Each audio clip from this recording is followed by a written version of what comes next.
Bienvenue dans cette deuxième vidéo iceberg consacrée aux peintures les plus dérangeantes et terrifiantes de l'histoire de l'art. Des œuvres terrifiantes, il y en a plein.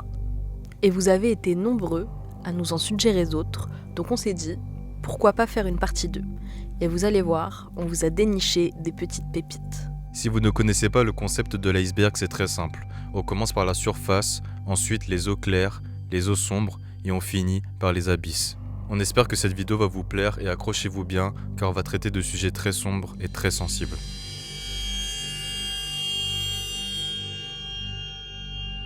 Le jugement dernier. L'une des fresques les plus célèbres du monde est une scène d'angoisse terrible.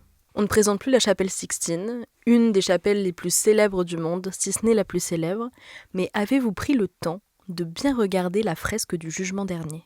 Cette fresque est peinte par Michel-Ange entre 1536 et 1541, soit 25 ans après le célèbre plafond. Les temps ont changé et l'artiste a vieilli. Il a désormais plus de 65 ans. Le style est différent. L'optimisme humaniste de la première Renaissance, célébrant la puissance et la maîtrise de l'homme, laisse place à une vision plus anxieuse et tourmentée. L'humanité ne se sent plus assurée de son destin. Les corps pourtant idéalisés paraissent s'entraîner dans un mouvement incessant où aucun repos n'est possible. Mais qu'est-ce que le jugement dernier ? C'est le moment où Dieu juge l'humanité tout entière. Qui monte aux cieux ? Qui descend aux enfers ? Personne ne peut y échapper. Habituellement, notamment au Moyen-Âge, on a le Christ au centre et de part et d'autre, les élus et les damnés, clairement différenciables. Dans cette fresque, le Christ n'est pas passif. Il prend une décision ferme, il est sans pitié et son geste est clair. À ses côtés, la Vierge se détourne légèrement, comme pour signifier que le temps de la miséricorde et de l'intercession est désormais passé. Le jugement, sans appel, se déploie sous le regard des apôtres et des saints, témoins de cette sentence. On a environ 300 personnages. À la base, ils étaient presque tous nus, mais beaucoup ont été recouverts de drapés pudiques un petit peu plus tard. Michel-Ange respecte la tradition, et on a bien les élus montant aussi à la gauche et les damnés tombant à droite. Mais ce n'est pas ce qu'on voit au premier coup d'œil. Ce n'est pas aussi évident que ce que ça devrait être. Tous les corps semblent pris dans le même tourbillon angoissant. Certains sont poussés vers le bas, d'autres tirés vers le haut, mais on ne comprend pas tout de suite qui monte et qui descend. Le bien et le mal ne sont pas clairement définis. Et l'angoisse nous prend. On ne peut plus regarder passivement. Où est-ce qu'on est, nous, dans tout ça ? Ce n'est pas une simple image neutre, mais une véritable méditation, un véritable jugement.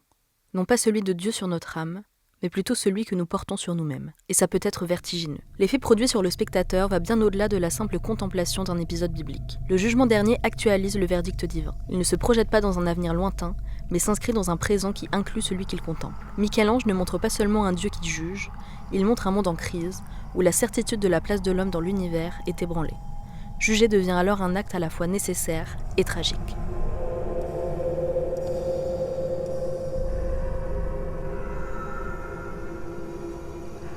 Cette œuvre est un peu un chamboulement à l'époque où elle est dévoilée. Elle marque la fin d'une époque et provoque la controverse. L'humanité n'était peut-être pas prête à se regarder en face. Et en parlant de foule agitée, qu'en est-il lorsque c'est la mort qui triomphe ? Le triomphe de la mort. Amas de corps, squelettes, mort douloureuse, mais quelle terrible vision se cache derrière cette toile lugubre. Le triomphe de la mort de Peter Bruegel l'Ancien est un tableau conservé au musée du Prado à Madrid. L'œuvre est une grande allégorie de la mort, montrant un monde envahi par des squelettes qui exterminent l'humanité de différentes manières. Exécution, crime, maladie, combat, suicide, noyade ou mort en couche. La scène insiste sur l'idée que personne n'échappe à la mort. Tout type de personnes y apparaissent. Rois, cardinaux, soldats, joueurs de cartes ou amants. Tous réduits à une même condition. Au centre de cette invasion macabre, un squelette à cheval armé d'une faux dirige une armée de morts. Certains squelettes utilisent même des filets pour capturer les vivants, évoquant des pêcheurs d'âmes. L'arrière-plan montre une mer et un paysage désertique ravagé, ponctué d'incendies et de destructions suggérant un monde en ruine. L'œuvre s'inspire fortement des visions apocalyptiques du livre de l'Apocalypse, tout en rappelant le style fantastique de Jérôme Bosch et les gravures d'Holbein le Jeune. Le tableau se distingue par une composition extrêmement dense et complexe, typique de Bruegel. Une multitude de figures, de détails et de scènes imbriquées qui obligent le spectateur à observer attentivement. Malgré les références religieuses, l'œuvre propose une vision particulièrement pessimiste, où la mort triomphe sans intervention divine ni promesse de salut.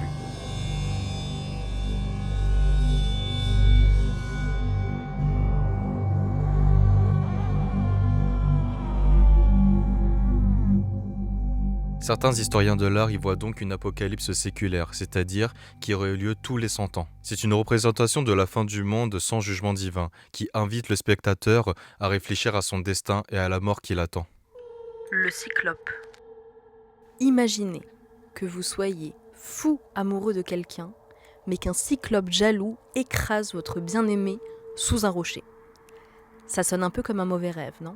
Le Cyclope est une peinture du peintre symboliste Odilon Redon, inspirée de la mythologie grecque, notamment des Métamorphoses d'Ovide et de l'Odyssée d'Homère. Elle représente le Cyclope Polyphème, observant la nymphe Galatée, endormie sur un lit de fleurs au pied d'une colline.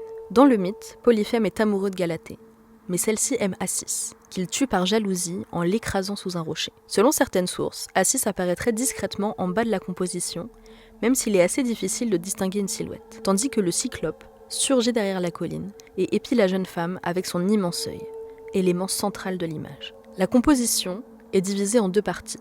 La partie inférieure, qui occupe les 2/3 du tableau, montre Galatée nue, paisible et entourée de fleurs aux couleurs chaudes et lumineuses. La partie supérieure présente la tête du Cyclope, émergeant dans une atmosphère plus froide et nuageuse. Les lignes ondulantes du paysage enveloppent le corps de la femme et créent une impression de rêve et de douceur. Contrairement à la tradition iconographique, le Cyclope n'est pas totalement menaçant. Il apparaît presque souriant, ce qui renforce l'ambiguïté de la scène. Cette œuvre reflète l'évolution stylistique de Redon. Après C'est Noir, dessins au fusain et lithographie sombre réalisés entre 1870 et 1895, il adopte à partir des années 1890 une palette colorée, utilisant le pastel et la peinture à l'huile.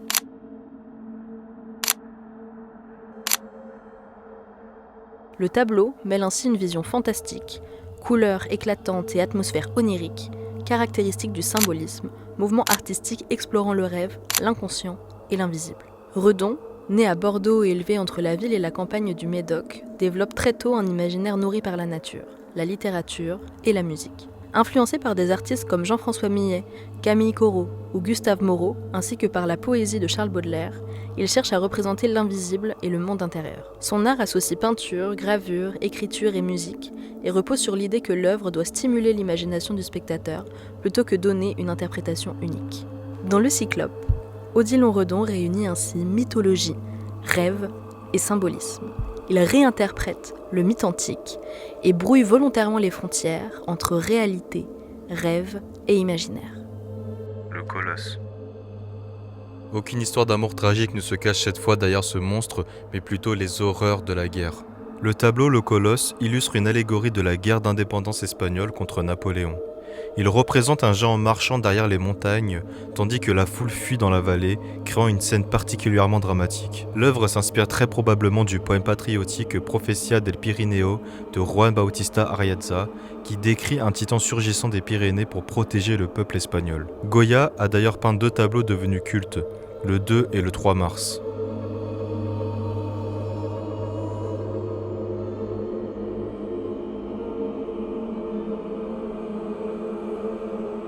L'artiste met en avant le caractère populaire de la résistance en opposition à la peur du reste de la population qui fuit dans tous les sens. Cela crée une composition vivante et spontanée, typique du romantisme, construite à partir des mouvements des personnages eux-mêmes, plutôt que d'une organisation rigide et rationnelle comme dans le néoclassicisme. Ici, les lignes de force se dispersent, brisant l'unité du tableau en plusieurs élans dirigés vers ses bords. L'identité du géant reste ambiguë.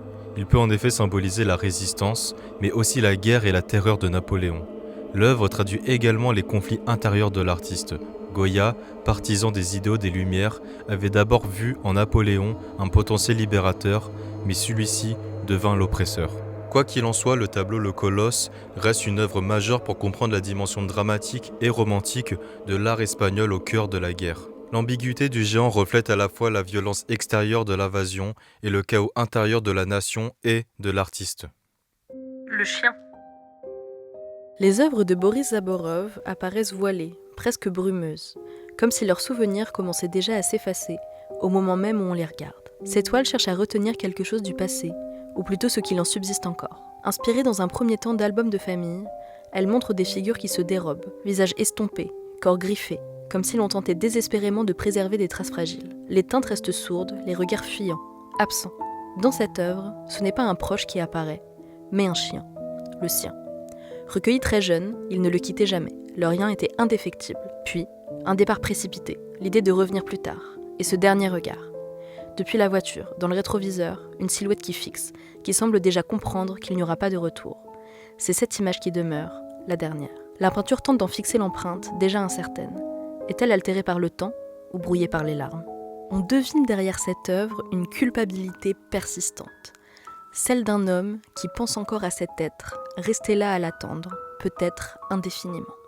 David, vainqueur de Goliath.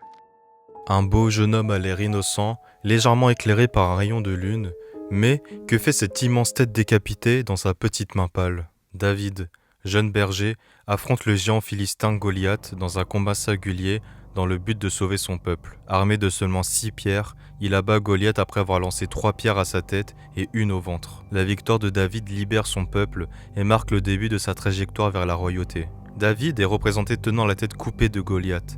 Il adopte une posture élégante et recueillie, presque androgyne.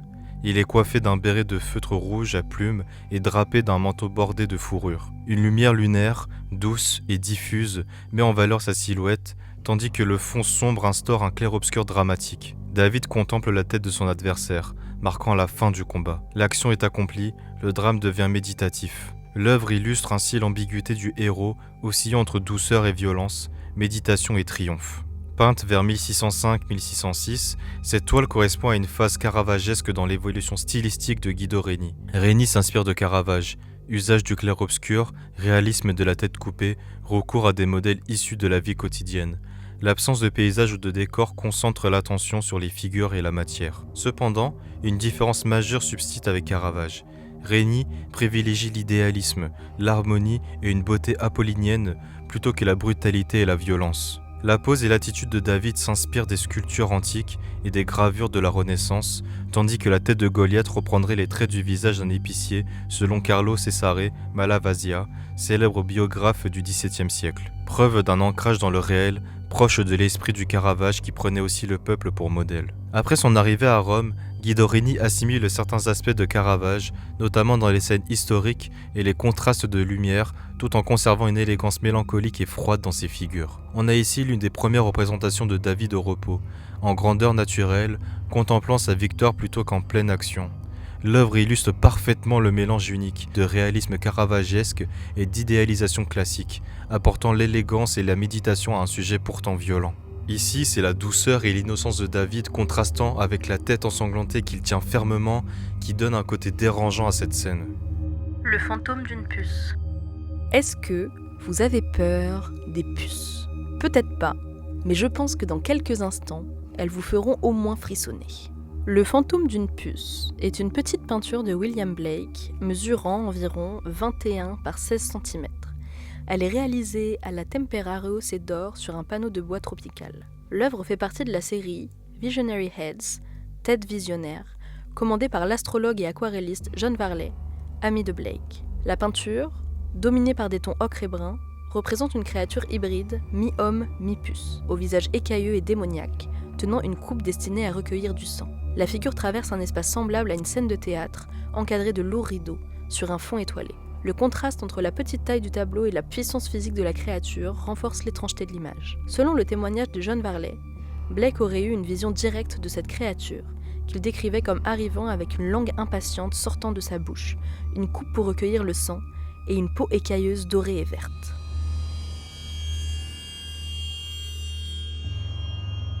William Blake, qui affirmait avoir des visions spirituelles depuis l'enfance, pensait qu'une puce pouvait avoir une âme humaine après s'être nourrie de son sang. L'œuvre apparaît comme une image étrange, mêlant mysticisme, imaginaire, théâtralité. Et ça, c'est caractéristique du travail de William Blake.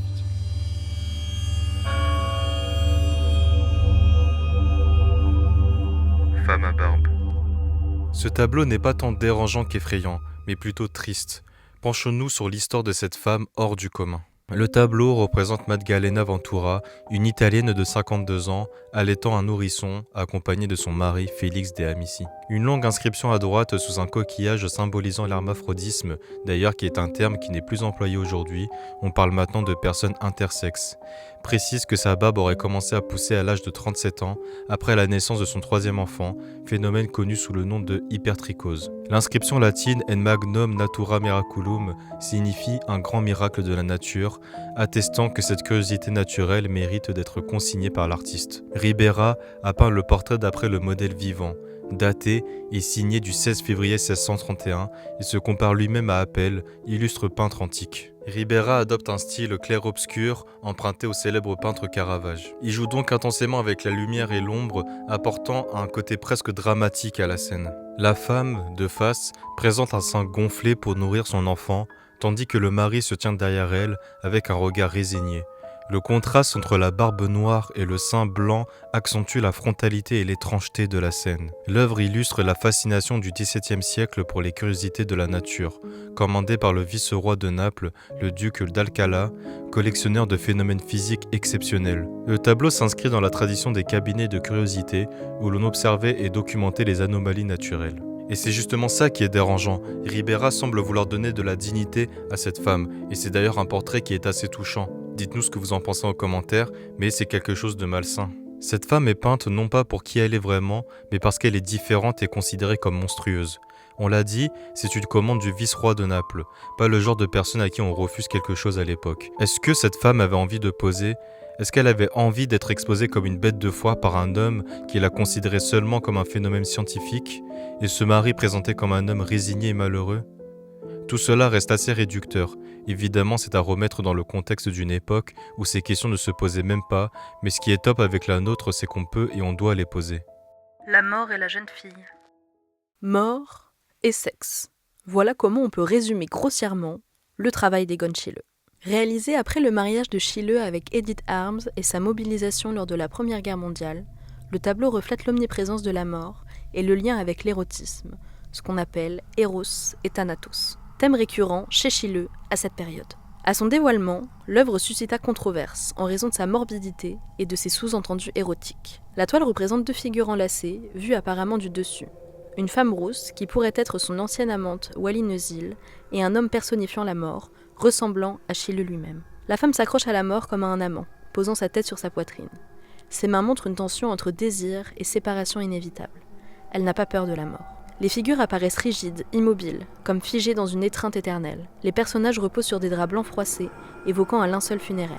Et à l'arrière-plan est un paysage indéfini, dans des tons boue et rouille, renforçant l'atmosphère macabre. Le tableau unit deux obsessions de Schiele, la mort et la sexualité, tout en offrant une dimension introspective, possiblement liée à sa relation avec Wally et au bouleversement personnel de 1915. La mort, représentée par Schiele, pourrait symboliser la rupture avec Wally Neusil et la transition vers Edith Arms, mais en maintenant une certaine tendresse dans l'étreinte. L'œuvre, imprégnée par la mort, reflète aussi des traumatismes plus anciens, notamment la mort de son père quand l'artiste était très jeune, et l'obsession de Schiele pour le double maléfique et la décomposition qui traverse toute son œuvre. Des parallèles existent avec le baiser de Gustav Klimt. Mais contrairement à Klimt, Schiele ne célèbre pas la sensualité et la vie, mais l'immobilité et l'inéluctabilité de la mort. Schiele enrichit le thème traditionnel de la jeune fille et de la mort d'une dimension psychologique moderne, où la mort n'est pas seulement un rappel de la fugacité de la vie, mais une véritable référence à sa vie intime et à ses obsessions personnelles. Aujourd'hui, l'œuvre est considérée comme l'une des plus importantes de la carrière d'Egon Schiele. C'est une synthèse de sa fascination pour la mort, l'éros et la psyché humaine. Elle illustre sa capacité à mêler expérience personnelle, obsession existentielle, mais aussi un langage visuel moderne. Beauty Examined. Le corps des femmes noires a toujours été fétichisé par les Occidentaux. Ce tableau illustre parfaitement cela de manière juste et brutale. Réalisé en 1993, Beauty Examined est une œuvre majeure dans la carrière de Kerry James Marshall. Elle apparaît l'année de sa première exposition personnelle à la Jack Shenman Gallery à New York et annonce son projet artistique central, interroger le canon de l'histoire de l'art occidental afin de corriger l'absence des figures noires. L'œuvre marque aussi un tournant dans sa pratique, utilisation d'une toile épaisse non tendue qui donne à la peinture une échelle monumentale, proche d'un décor de théâtre ou d'un panneau d'affichage. Mise au centre de la figure de la femme noire, thème qui devient essentiel dans son exploration des questions de race et de genre dans la société des États-Unis. La peinture représente une femme noire nue, allongée sur une table d'examen, comme un cadavre lors d'une dissection anatomique. Son bras est disséqué et elle fixe le spectateur d'un regard vide. La scène s'inspire directement de la leçon d'anatomie du docteur Tulpe de Rembrandt, mais Marshall transforme cette leçon d'anatomie en examen public du corps féminin noir exposé au regard collectif. La femme devient ainsi métaphore de l'analyse historique et esthétique du corps noir, souvent soumis à des jugements fétichisants et déshumanisants pour l'Occident. Marshall mélange texte, images trouvées et références artistiques pour créer un langage visuel complexe, schémas médicaux du squelette, du cœur et d'autres organes provenant de manuels d'anatomie, inscriptions décrivant la femme comme un objet d'étude empirique, âge, taille, poids, origine, sexe, annotations stéréotypées sur son corps, grosses jambes, grosses cuisses, etc., qui rappellent les critères eurocentrés de beauté. L'inscription rouge évidence A évoque une preuve scientifique ou judiciaire et renvoie aux pseudo-études raciales et expositions ethnographiques de l'époque coloniale. L'œuvre fait écho à l'histoire de Saartjie Baartman, surnommée la Vénus Hottentote, une femme sud-africaine exposée et étudiée en Europe au XIXe siècle pour son corps, symbole de la déshumanisation raciale.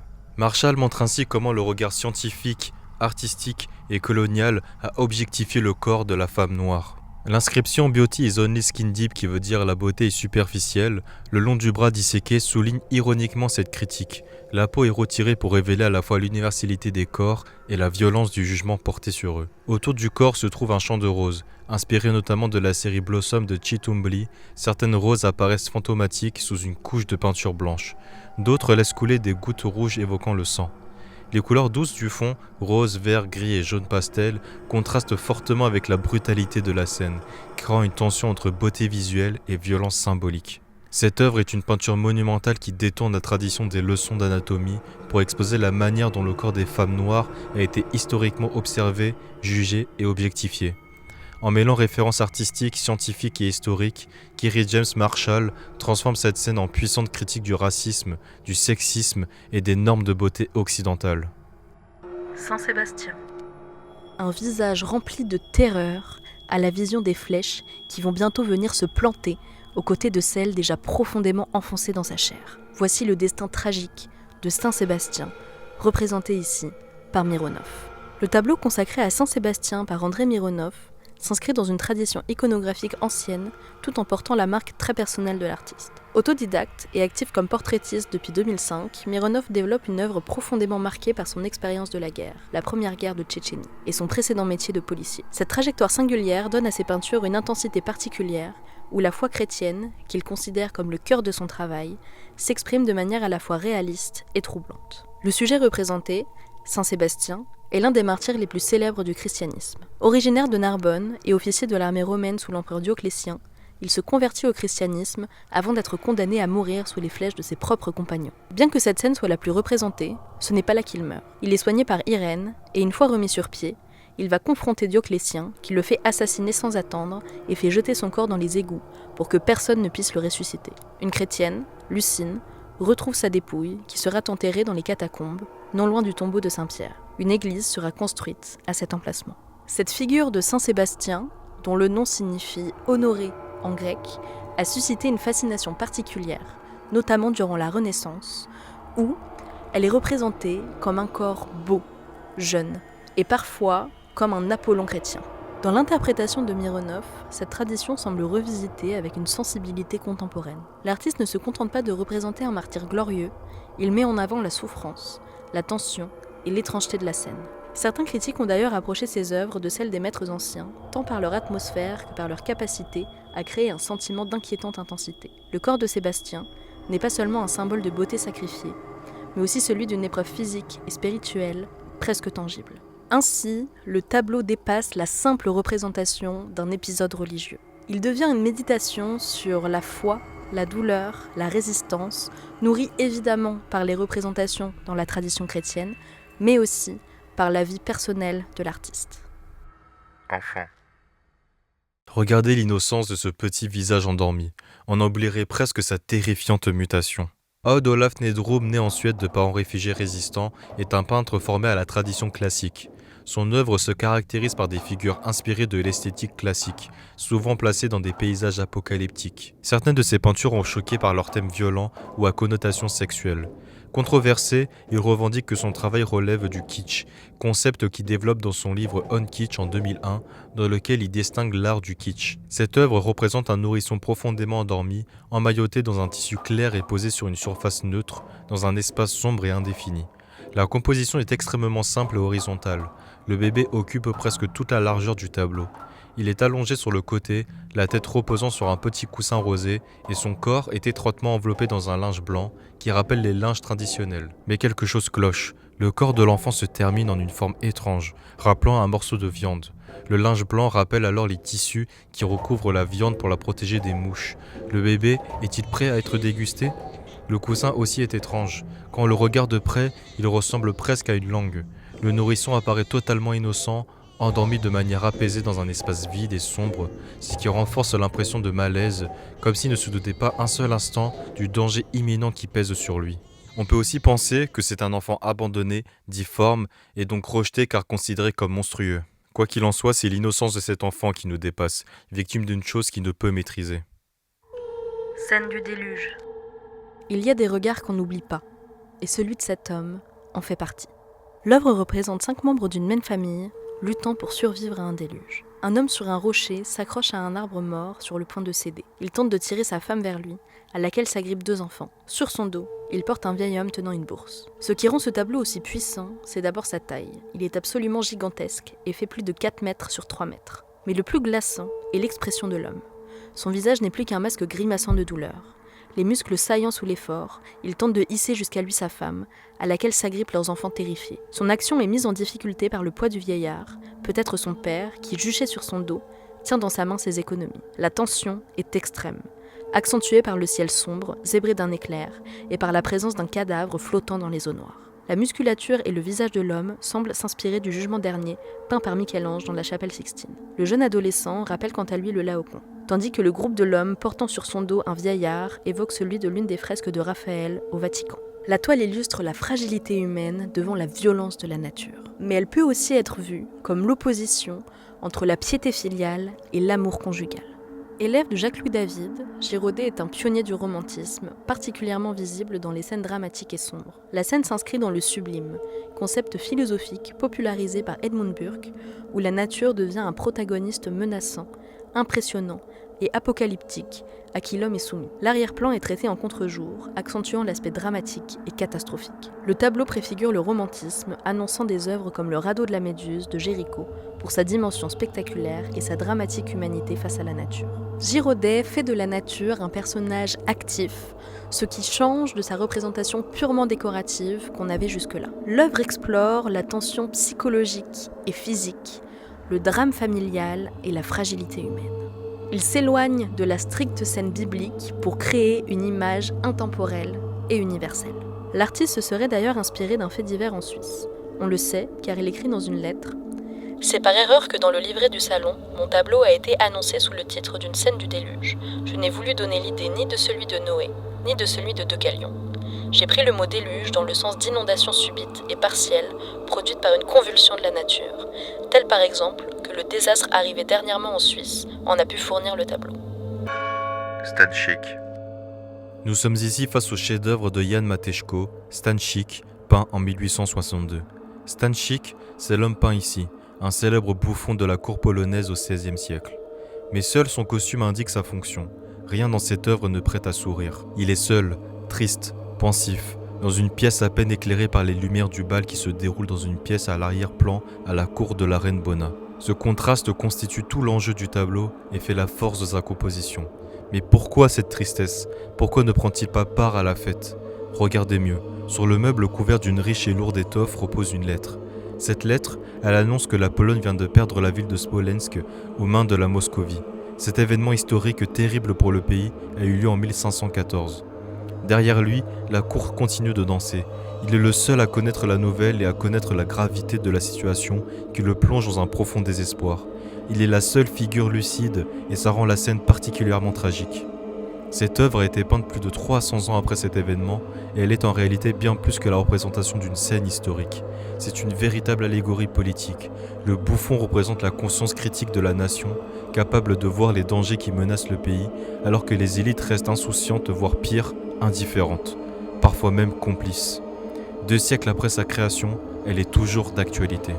L'œuvre a aussi connu une histoire mouvementée. Elle a été volée par les nazis lors de la Seconde Guerre mondiale, ensuite elle a été récupérée par l'Union soviétique, puis en 1956, elle a été rendue à la Pologne.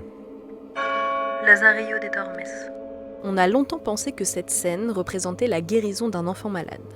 La réalité s'est avérée bien différente. Goya peint cette œuvre durant la guerre d'indépendance espagnole qui dure de 1808 à 1812, à une période où il ne reçoit plus de commandes et où il peint pour son simple plaisir. Cette œuvre avait longtemps été identifiée comme la guérison de la diphtérie, une maladie connue localement sous le nom de garrotillo, que l'on croyait guérissable par cautérisation de la gorge. Mais la découverte d'un roman picaresque. Un roman picaresque, c'est une œuvre littéraire dont les héros traversent toute une série d'aventures qui sont pour lui l'occasion de contester l'ordre social établi. Et la découverte de ce roman picaresque d'un auteur anonyme du XVIe siècle dans l'inventaire des biens de Goya a corrigé l'interprétation de la scène. Il s'agirait ici de l'une des mésaventures du petit Lazarillo de Tormes. Le livre raconte l'histoire d'un jeune garçon très pauvre qui, pour survivre, se met au service de plusieurs maîtres. À travers une succession d'épisodes, avec beaucoup d'ironie et à la première personne, on retrace l'existence marquée pour Lazarillo par une lutte incessante pour survivre et par une faim permanente. Mais plus encore, il est profondément éprouvé par la dépravation de ceux qui l'entourent. Ici, on a l'une des scènes les plus célèbres de l'histoire. Un épisode raconte comment le jeune garçon devait griller une saucisse sur un feu de bois pour son maître aveugle. Poussé par la faim, Lazarillo dévore la saucisse et la remplace par un navet sec, en espérant tromper l'homme. Lorsque l'aveugle découvre la supercherie, il entre dans une violente colère et, malgré les protestations du garçon, s'acharne à retrouver ce qui lui a été dérobé. La pièce est sombre et la scène semble simplement éclairée par le feu en bas du tableau, ce qui donne une atmosphère particulièrement angoissante. Le maître maintient l'enfant entre ses jambes en lui serrant la nuque, tandis qu'il lui enfonce 2 doigts dans la gorge pour tenter de récupérer la saucisse. Tous deux sont vêtus de haillons sales, signe de leur condition de mendiants, leurs vêtements usés couvrant à peine leur corps. Jusqu'au XVIe siècle, les infirmités physiques, notamment la cécité, justifiaient le fait d'être mendiant. Les 2 personnages y sont donc un petit peu liés par leurs conditions communes, mais ils sont en fait radicalement opposés, puisque cet aveugle n'est pas si pauvre que l'enfant. C'est une scène qui est à la fois grotesque, il essaye littéralement de retirer la saucisse de sa gorge, mais en même temps saisissante, angoissante. Moi, elle me dérange beaucoup. Mais vous savez ce qui m'angoisse encore plus ? Les œuvres des eaux sombres, qui arrivent dès maintenant.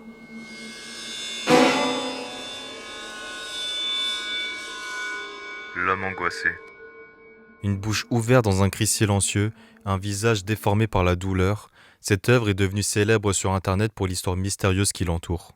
On voit un visage humanoïde qui s'apparente à un écorché, comme si la peau avait été arrachée.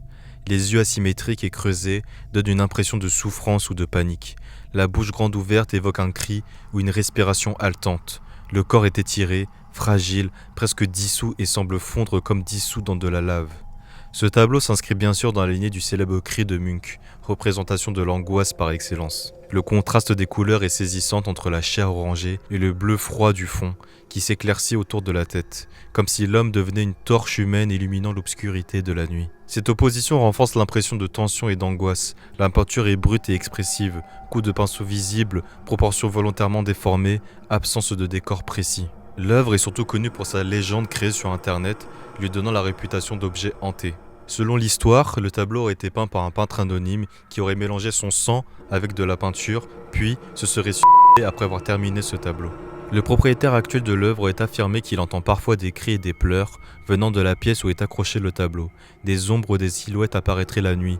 Les animaux de la maison réagiraient de manière étrange devant la peinture. Des vidéos publiées sur internet montreraient ces phénomènes, ce qui a contribué à rendre l'œuvre virale dans les communautés liées au paranormal. Qu'elle soit authentique ou non, cette histoire un peu cliché renforce la perception de l'œuvre comme une incarnation de la souffrance d'une âme torturée.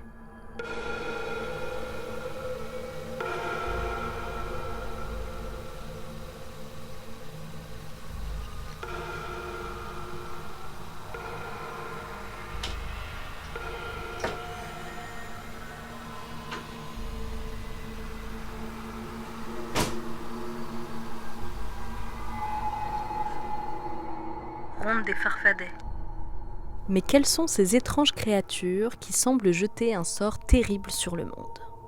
Ronde des Farfadets, scène de sabbat, de 1651, représente un rituel de sorcellerie nocturne. Au centre de la composition, une sorcière aux pattes de chèvre danse avec des créatures hybrides et squelettiques, mi-chien, mi-oiseau. La scène est peuplée d'autres figures fantastiques. Un joueur de flûte à gauche, un reptile crachant des lézards au premier plan, et un personnage diabolique caché derrière un rocher à droite. Le tableau illustre le thème du sabbat.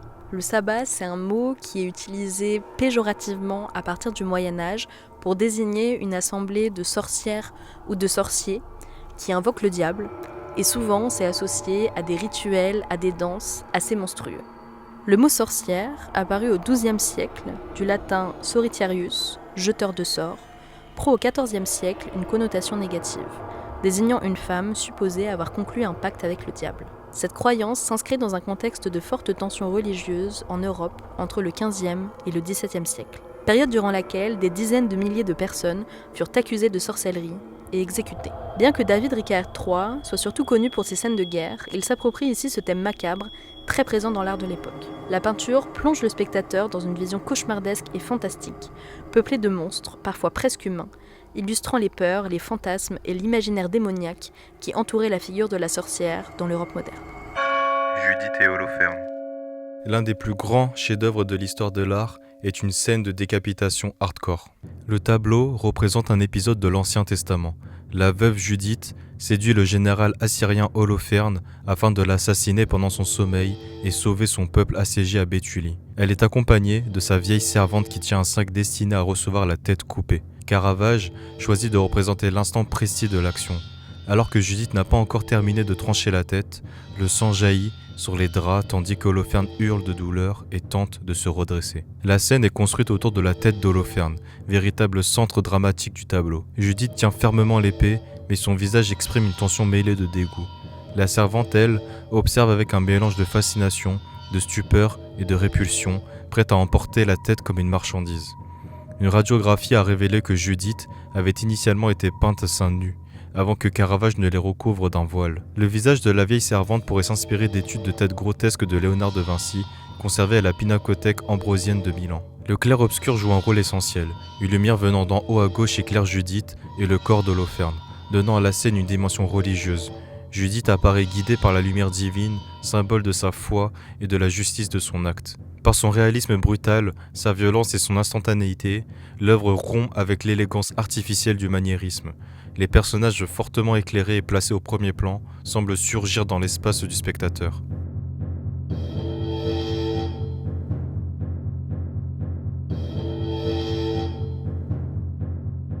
Ce style novateur marque une véritable révolution dans la peinture du XVIIe siècle. Il influence de nombreux artistes, faisant du thème de Judith et Holoferne un sujet artistique majeur de compétition à cette époque. Moral arc. Cette œuvre est particulièrement violente. Plusieurs scènes se lisent dans cet immense tableau. Beaucoup de scènes de violence, y compris des viols. Réalisée en 2010, Moral Arc aborde l'histoire de la violence raciale aux États-Unis. L'œuvre évoque notamment la ségrégation raciale et les lynchages perpétrés par le Ku Klux Klan, organisation terroriste suprémaciste blanche, symbolisée dans l'image par une croix en feu.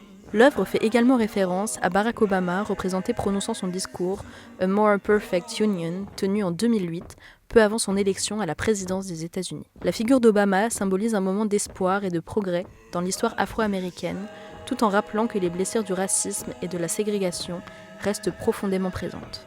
Kara Walker confronte le spectateur à la brutalité du passé racial des États-Unis. Elle rappelle que le progrès historique n'est ni linéaire ni garanti.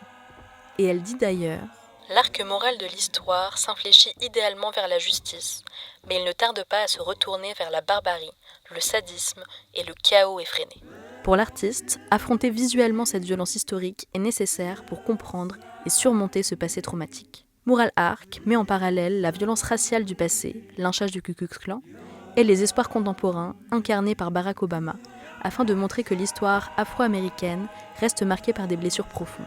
En exposant cette violence, Kara Walker cherche à provoquer une réflexion critique sur la mémoire et la justice. On ne peut pas détourner le regard. On est obligé de voir, de comprendre et de compatir. Il faut que ça s'arrête. Je suis oncologiste. 3 hommes nous regardent comme si on les avait surpris en plein travail, comme si on ne devait pas être là. Mais que se cache-t-il derrière ces rideaux qu'on ne devrait pas voir ? Le titre nous interpelle encore plus. 3 oncologues. Il n'y a aucun doute possible, ces gens sont des médecins spécialisés dans le traitement du cancer. Mais pourquoi ont-ils l'air si menaçants ? Tout le monde aura affaire à des oncologistes, de près ou de loin, pour nous ou pour un proche. Il y a quelque chose de terrifiant dans le fait de remettre notre vie ou celle de quelqu'un qu'on aime entre les mains de parfaits inconnus qui maîtrisent des connaissances qui nous paraissent obscures. Nous n'avons pas le choix que d'avoir confiance en eux, d'accepter d'être irradiés ou de prendre des traitements lourds et violents sous leurs conseils. Ils ont un certain recul mais doivent aussi faire preuve d'empathie et de bienveillance et pourtant on ne les connaît jamais vraiment. Et il y a un petit peu de tout ça dans ce tableau. Ces 3 hommes sont mystérieux, un peu effrayants. Ils brillent d'une lueur qui leur donne presque une allure de saint, un peu à la manière des moines du Moyen-Âge qui étaient les seuls à savoir lire et écrire et qui étaient les porteurs du savoir de leur époque. Les médecins sont aussi les porteurs d'un savoir flou et lointain, mais ils sont surtout porteurs d'espoir.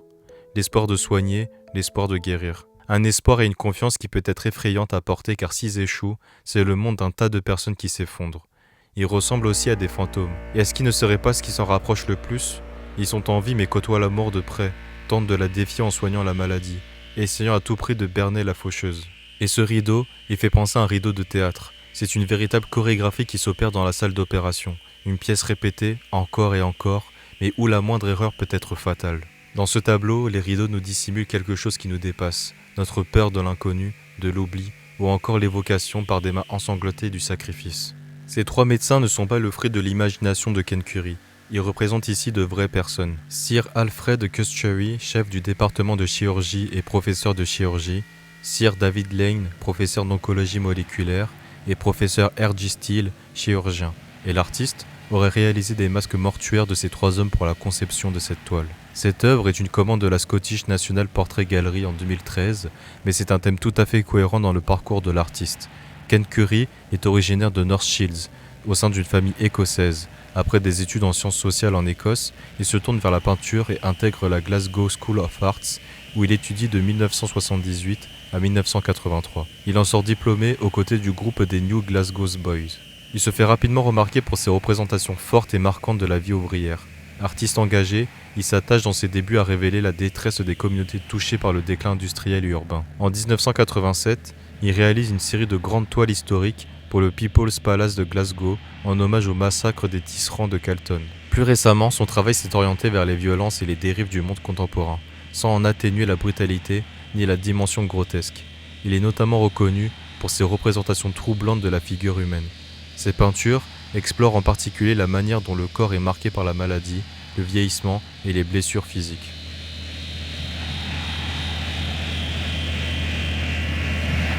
L'extraction de la pierre de folie. Cette œuvre est douloureuse à regarder. Un homme nous regarde, comme pour appeler à l'aide, tandis qu'on lui déchire la tête. Mais que se passe-t-il réellement ? Intervention chirurgicale ou acte de torture ? Ce tableau du peintre flamand Jan Sanders van Emessen, réalisé vers 1550-1555, est une huile sur panneau représentant la scène de la pierre de la folie. Cette histoire médiévale raconte qu'un homme nommé Lubert Das, convaincu de faire constamment des bêtises, consulte un faux chirurgien qui lui affirme que sa folie vient d'une pierre logée dans sa tête et qu'il suffit de l'enlever pour la guérir. Le patient, attaché à une chaise et les yeux pleins de larmes, est maintenu par une vieille femme qui lui soutient la tête. Le chirurgien barbier, avec un sourire sadique, extrait la prétendue pierre à l'aide d'un rasoir. À l'arrière-plan, une jeune femme prépare une pommade destinée à être appliquée après l'opération, tandis qu'un homme à droite semble être le prochain patient, hésitant entre espoir et inquiétude. La scène illustre une légende très populaire dans l'art médiéval, utilisée pour dénoncer la sottise, la crédulité et l'absurdité humaine. Le chirurgien apparaît comme un charlatan qui profite de la naïveté des gens. Les personnages portent des vêtements démodés, un procédé utilisé par les artistes pour accentuer leur ridicule. L'œuvre représente une trépanation fictive et fut cataloguée pour la première fois en 1614 dans la collection royale espagnole du Palais del Pardo. Elle est aujourd'hui conservée au Musée du Prado à Madrid. Le meurtrier. Il ne faut pas regarder ce tableau trop longtemps. Un homme marche dans un paysage mouvant, sa démarche est assurée. Son regard perçant nous fixe sans hésitation, tandis que ses mains semblent esquisser un mouvement. Dans quelques secondes, elles se jetteront à notre cou. Le meurtrier est une peinture du célèbre peintre Edvard Munch, pionnier de l'expressionnisme et auteur du célèbre Le Cri. L'œuvre s'inscrit dans une série de tableaux où Munch explore la violence et la mort, comme Meurtre ou La mort de Mara. Le tableau fait écho à la nouvelle Un fratricide de Franz Kafka. Le meurtrier Schmar attend sa victime Wes dans une ruelle. Après l'avoir appelé, il le poignarde à plusieurs reprises. Un voisin, Paillasse, assiste à la scène sans intervenir, tandis que Madame Wes découvre plus tard le corps de son mari. Le meurtrier, saisi de nausée après son acte, est finalement arrêté. La peinture pourrait également faire référence à un fait divers réel. L'exécution publique du criminel norvégien K.N. Svartbeken, condamné pour avoir assassiné à la hache un jeune homme. Dans la composition, Munch représente une figure menaçante avançant vers le spectateur, au visage déshumanisé, semblable à un masque vert percé de 2 yeux noirs. Les coups de pinceau visibles, les coulures et les zones de toile brute créent une sensation de mouvement et de tension. La palette sombre, noire, gris et rouge évoque la violence et le sang, tandis que le paysage déformé et les arbres inclinés reflètent l'angoisse psychologique de la scène. Plutôt qu'un portrait individuel, le meurtrier devient une figure symbolique de la violence humaine et de l'angoisse existentielle. D'après certaines théories, cette œuvre serait le pendant direct du cri et le personnage hurlerait à la vue du meurtrier s'approchant de lui. Étant donné le nombre d'années qui séparent les deux toiles et ce qu'on connaît déjà du cri, c'est plus qu'improbable, mais ça vaut le coup d'être mentionné.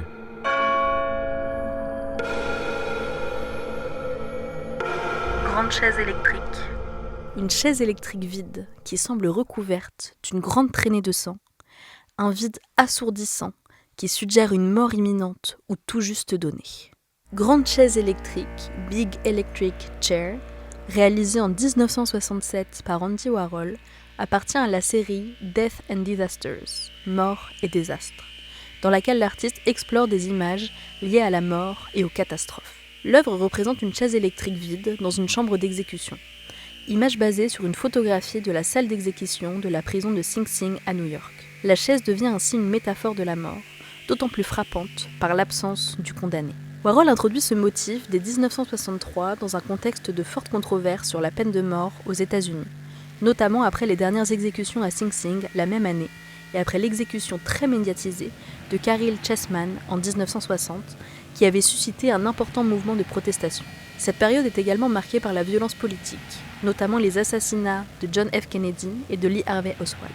Dans Big Electric Chair, Warhol utilise la sérigraphie, on fait un petit pas de côté, c'est pas une peinture cette fois, et mêle un procédé mécanique et une intervention manuelle.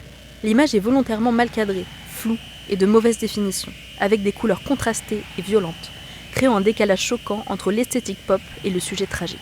L'image apparaît presque comme un fantôme d'image, renforçant son caractère sombre et pessimiste. La chaise électrique elle-même, inventée par Harold P. Brown, avec le soutien de Thomas Edison lors de la rivalité électrique avec Nikola Tesla, fut utilisée pour la première fois en 1890 et est devenue un symbole durable de la violence et de la peine capitale aux États-Unis. Par la représentation répétée de cet instrument de mort dans une pièce vide, Warhol confronte le spectateur à l'idée de la mort. L'œuvre, elle reste quand même ambiguë. Ça peut être vu comme une critique, justement, de la peine de mort, de la peine capitale, et en même temps, il y a cette notion de fascination médiatique pour la mort, pour les exécutions. Et c'est vraiment un thème central dans le travail de Warhol, qui mêle réflexion sur la culture populaire, sur la culture de masse, mais aussi avec un regard très froid sur la société des États-Unis. Les yokai. On va faire une petite digression, ce n'est pas d'une œuvre en particulier que je vais parler maintenant, mais d'une iconographie très célèbre au Japon, les yokai. Le terme yokai signifie apparition étrange, spectre ou monstre. Il désigne des phénomènes ou créatures surnaturelles, inexplicables ou étranges, au-delà de la compréhension humaine. Ancrés dans la culture animiste, notamment par l'intermédiaire de la culture autour des kami, divinités du shintoïsme, les yokai apparaissent souvent sous forme de fantômes, animaux ou objets animés. Ils rythment la vie quotidienne et les phénomènes surnaturels. Aujourd'hui, des auteurs comme Shigeru Mizuki les ont popularisés dans la culture moderne et mondiale. Et il existe énormément de yokai différents. Le kappa, créature aquatique ressemblant à une tortue avec une cuvette d'eau sur la tête. Esprit farceur mais dangereux, capable de noyer ses victimes, sensible à la politesse et aux concombres. Le tengu, esprit montagnard à long nez et ailes, redouté mais protecteur des forêts et des temples, associé aux arts martiaux et à la sagesse. Le yuki-onna, femme des neiges, belle et glaciale, pouvant geler quiconque croise son chemin lors des tempêtes d'hiver. Le rokurokubi, femme à l'apparence humaine le jour, dont le cou s'allonge la nuit pour espionner ou effrayer. Le noperabo, fantôme sans visage, effraie les passants avant de révéler son absence de traits. Le Oni, démon japonais souvent rouge ou bleu, cornes et dents pointues, autrefois terrifiant, certains deviennent protecteurs du foyer en échange d'offrandes. Yurei, fantôme japonais semblable à des cadavres en kimono, flottants et à longs cheveux noirs, âmes des morts qui n'ont pu rejoindre leurs ancêtres, souvent vengeurs, inspirant films et récits d'horreur. Ashira Yashiki, monstre en forme de pied géant, apparaissant dans les maisons pour réclamer d'être lavés. Les yokai continuent à inspirer par leur ambiguïté morale, leur capacité à effrayer, inspirer ou encore amuser, et leur rôle dans la tradition populaire japonaise. Beksinski. Parfois, la vie de certains artistes est aussi tragique que leur œuvre. C'est le cas de Beksinski. Beksinski naît à Sanok, dans le sud-est de la Pologne. Après des études d'architecture à Cracovie, il retourne dans sa ville natale où il travaille quelque temps comme chef de chantier. Il se tourne ensuite vers la création artistique. D'abord la photographie d'art et le photomontage, puis la sculpture, réalisée notamment en plâtre, métal ou fil de fer. Et enfin, il se tourne vers la peinture et le dessin. Beksinski développe progressivement un style très singulier, marqué par des visions apocalyptiques, squelettes, cadavres, zombies et paysages désertiques post-catastrophe. Ses œuvres représentent la mort, la décomposition et la dégradation avec un grand niveau de détail, défiant volontairement les notions traditionnelles de bon goût. En 1977, il s'installe à Varsovie, après avoir brûlé une partie de ses œuvres qu'il jugeait trop personnelles, trop imparfaites. Perfectionniste, il pouvait abandonner un tableau presque terminé pour recommencer. Beksinski affirmait travailler comme un artiste abstrait, en se concentrant sur les couleurs, l'équilibre des formes, même si ses toiles restaient figuratives. C'était aussi un mélomane passionné, qui peignait toujours en musique. Il menait aussi une vie très retirée, il a toujours refusé de quitter la Pologne, il n'a jamais pris l'avion, et il n'a jamais assisté à aucun de ses vernissages à l'étranger. Sa vie personnelle est marquée par des drames. Son épouse Zofia meurt dans des circonstances tragiques, puis son fils Thomas, animateur radio, se suicide en 1999. Beksinski est lui-même assassiné le 21 février 2005 à Varsovie, poignardé par Robert Kupiec, le fils de son intendant, après un refus de prêt d'argent. Sa vie et celle de sa famille, qu'il avait longuement filmé lui-même, ont inspiré le film The Last Family de 2016. Thorn. La violence de cette toile ne laisse imaginer les pires horreurs du monde. Peinte en 2024, Thorn, It Didn't Happen est une peinture de grande échelle, proche de la taille du corps humain. Sur la toile figure une femme vêtue d'une robe blanche, placée au centre de la composition. La figure est traversée par une fente verticale qui coupe la toile en deux. Cette ouverture laisse apparaître l'espace derrière la toile, c'est-à-dire le hors-champ du musée et, symboliquement, le monde extérieur. Des traces rouges évoquant du sang coulent le long de cette déchirure. La déchirure de la figure féminine renforce une composition bipartite de la peinture structurée par deux zones chromatiques opposées. Le noir, associé à l'obscurité et à la mort, le rouge, symbole du sang et de la violence. La figure féminine elle-même, littéralement déchirée en deux, incarne cette tension visuelle et symbolique. Le titre, inscrit à la main par l'artiste en rouge sur la toile, Thorn, It Didn't Happen, traduit en français par « Déchirer, cela n'est pas arrivé », suggère une contradiction entre la violence visible et le déni exprimé par les mots. Pour moi, cette œuvre fait écho à un viol. C'est une interprétation tout à fait personnelle, mais c'est la première chose qui me vient. Je vois le « ce n'est pas arrivé » comme un déni protecteur ressenti par les victimes de viol ou de violence. Comme s'ils se dissociaient de leur corps ou de leurs émotions, mais qui sentaient quand même au fond que quelque chose est brisé et déchiré. Je ne peux m'empêcher aussi de penser à la figure mexicaine de la chingada, qui désigne la femme ouverte, terme sans équivalent en français, dérivé du verbe chingar, qui peut signifier ouvrir, déchirer, blesser, tuer ou violer. The Premature Burial. Est-ce que vous avez peur de finir enterré vivant ? Est-ce que vous vous imaginez en train de suffoquer, de gratter votre cercueil, de hurler à l'aide en vain ? C'est la peur de beaucoup de gens. Et vous seriez surpris de savoir à quel point c'est allé loin. Wirtz, un peintre belge, était attaché au thème psychologique et macabre. Cette toile s'inspire de la nouvelle The Premature Burial d'Edgar Allan Poe, de 1844, et de plusieurs histoires d'enterrement prématuré. Ce tableau illustre la peur d'être enterré vivant, thème populaire à l'époque victorienne. Le peintre montre une personne horrifiée, découvrant qu'elle a été enterrée vivante, mêlant romantisme et terreur psychologique. Avant la médecine moderne, il était difficile de constater la mort avec certitude, surtout en période de peste, choléra ou variole. Les corps étaient souvent enterrés à la hâte et on ne voulait pas s'en approcher pour ne pas être contaminé. De nombreuses histoires rapportent des personnes apparemment mortes qui reprenaient vie. La peur d'inhumation prématurée était si répandue qu'en Allemagne, entre 1790 et 1860, des Leichenhäuser, morgues d'attente, furent construites. Les cadavres étaient reliés à des clochettes pour signaler un réveil. Des mesures extrêmes incluaient trancher la tête, disséquer ou embaumer le corps avant l'enterrement. Pour vérifier la mort, on avait plusieurs techniques, pour le moins originales. Ça allait du tison chauffé à de l'urine tiède versée dans la bouche. Heureusement que la médecine moderne a maintenant des moyens beaucoup plus fiables de vérifier la mort. Cette toile, L'enterrement prématuré de Wirtz, illustre la peur irrationnelle mais culturellement enracinée de la mort prématurée, fusionnant la réalité historique et la fascination romantique pour le macabre. Elle met en lumière l'angoisse psychologique des contemporains de l'artiste face à la mort et à l'incertitude médicale, tout en restant un exemple frappant de l'esthétique romantique du XIXe siècle. Abstraction. Quand on pense aux horreurs de la guerre, on pense souvent à la faim, au sang, aux blessures, mais on pense rarement au viol. Le viol est l'une des pires atrocités du monde, et l'artiste Myriam Khan nous pousse à voir cette réalité en face. L'artiste suisse Myriam Khan, reconnue internationalement, expose au Palais de Tokyo du 17 février au 14 mai 2023 dans l'exposition Ma pensée sérielle.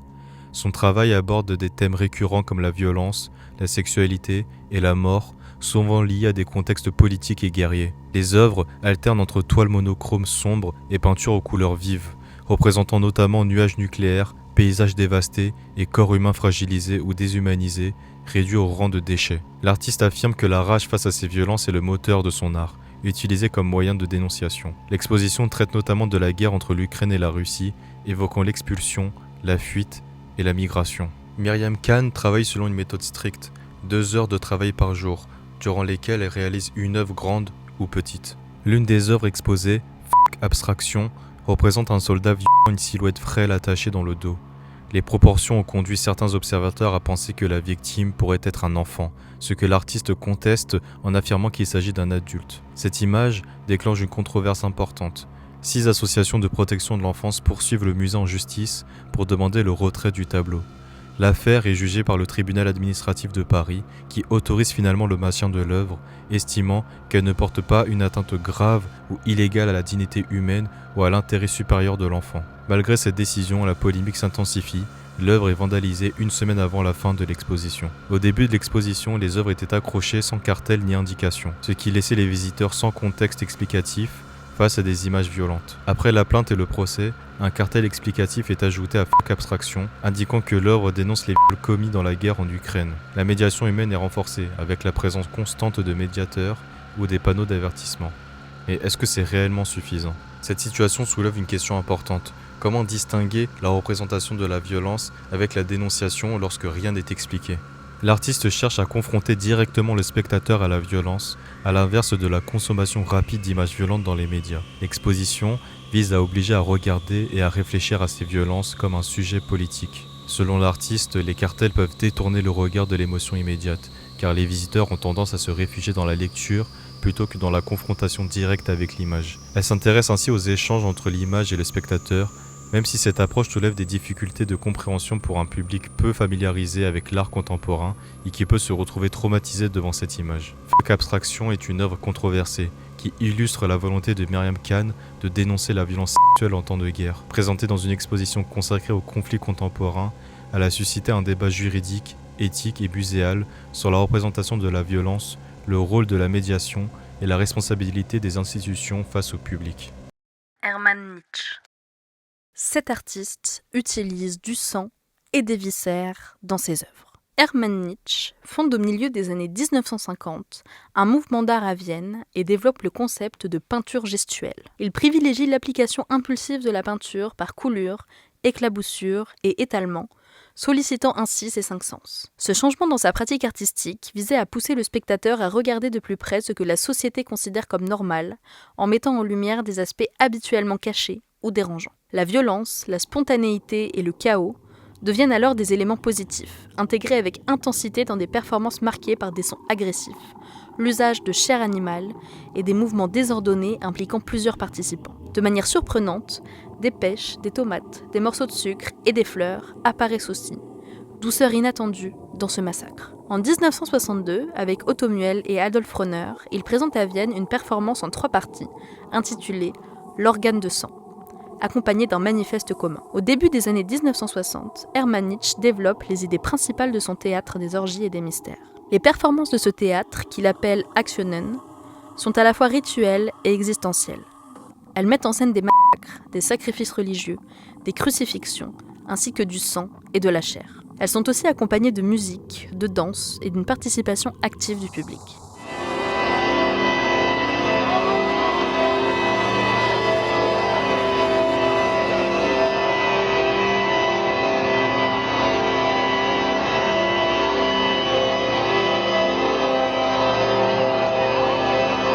Lors de la première performance, Nietzsche et ses amis utilisent des carcasses d'animaux, des entrailles et du sang, comme dans un rituel. Les tissus, bandages et autres étoffes employées au cours de ces actions lui donnent ensuite l'idée de réaliser des peintures. Sans surprise, la nudité, le caractère rituel des œuvres ainsi que l'utilisation de sang et d'organes animaux comme matériaux ne font pas l'unanimité. Le théâtre des orgies et des mystères suscite régulièrement des protestations. Les défenseurs de la cause animale, mais aussi les milieux conservateurs et les forces de l'ordre s'y opposent. L'artiste est arrêté à 3 reprises pour un travail jugé blasphématoire et pornographique. Il confiera plus tard que cela le rendait plutôt fier, estimant s'inscrire dans la lignée des grands artistes incompris. En 1966, il est condamné à 6 mois de prison avec sursis pour une peinture intitulée Die erste heilige Kommunion, la première sainte communion, représentant des menstruations. Il finit par quitter l'Autriche pour s'installer en Allemagne. Il dira un jour « Ton corps est plein de sang, le sang coule dans nos veines.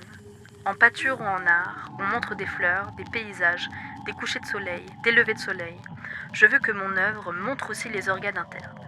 C'est absurde que les gens puissent dire « Pourquoi le sang ?» C'est comme si quelqu'un faisait un portrait et qu'on lui disait « Pourquoi peignez-vous les yeux ?»